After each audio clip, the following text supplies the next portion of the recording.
Kadang-kadang orang itu hari ini ketika mereka melakukan kebatilan dan kesalahan, bukan karena mereka itu senang kepada kesalahan dan kebatilan, karena mereka tidak tahu bahwasanya apa yang mereka lakukan itu batil dan salah. Dan kita disitulah paham, harus memahamkan orang dengan baik. Maaf ya Pak, yang sudah ngaji, tolong ya, kalau melihat orang itu pandangannya jangan benci sama orang yang belum ngaji. Jangan suka ngukur sepatunya orang dengan sepatunya bapak yang sudah datang ke masjid. Saya sering mendapati ada banyak teman-teman saya atau banyak kemudian orang-orang yang saya ajar itu kadang-kadang sukanya itu ngukur orang di luar itu dengan kakinya dia.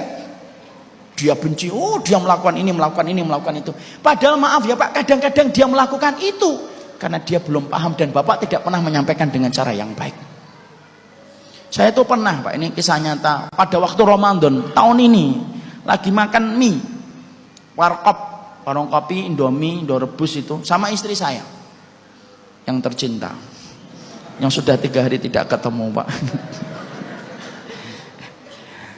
Kemudian ketika saya lagi makan mie itu tiba-tiba ada tukang ngamen. Saya kalau ada orang ngamen saya kasih Pak, tidak semuanya, dalam beberapa pengamen saya kasih. Walaupun saya tidak sependapat dengan musiknya, tapi saya menghormati bahwasanya mungkin dia belum paham. Ngamennya itu tatoan Pak, badannya itu tatoan dia, ngamen dia. Saya panggil, karena warkop kan nggak terlalu besar. Dia ngamennya itu pakai tangan Pak, pek gitu. Saya tanya sini, istri saya itu sudah ngomong keberatan. Ngapain sih Bi dipanggil-panggil? Kan dia itu loh, lihat ngamen, wajahnya bertato. Diam dulu. Saya panggil Pak.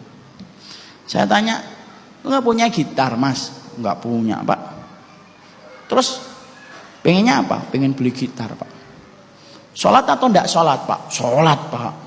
Benar, iya. Itu pas habis tarawih Pak. Jadi saya tanya maghrib dulu. Maghrib memang berapa rakaat? 5 Pak.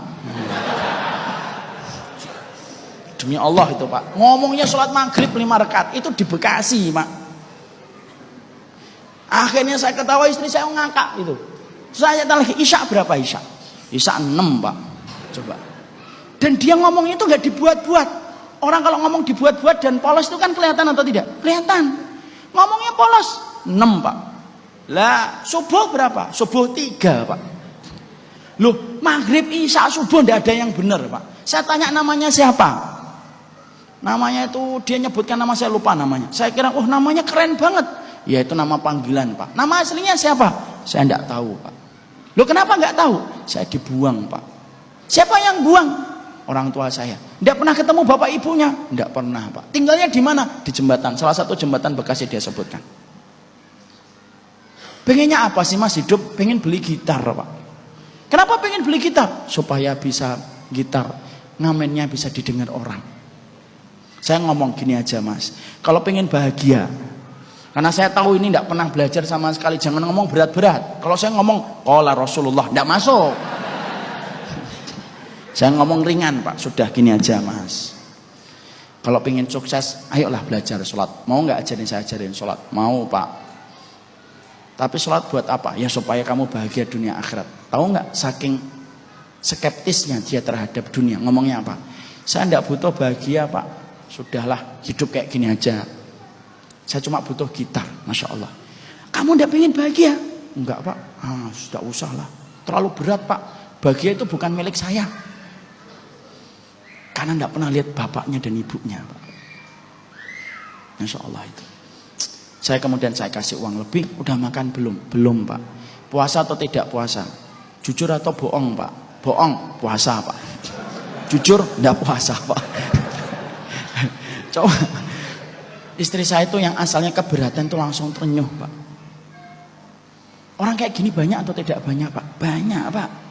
Zaman fitnah itu harusnya kita paham, orang yang belajar agama itu harusnya paling rahmat sama orang yang belum belajar.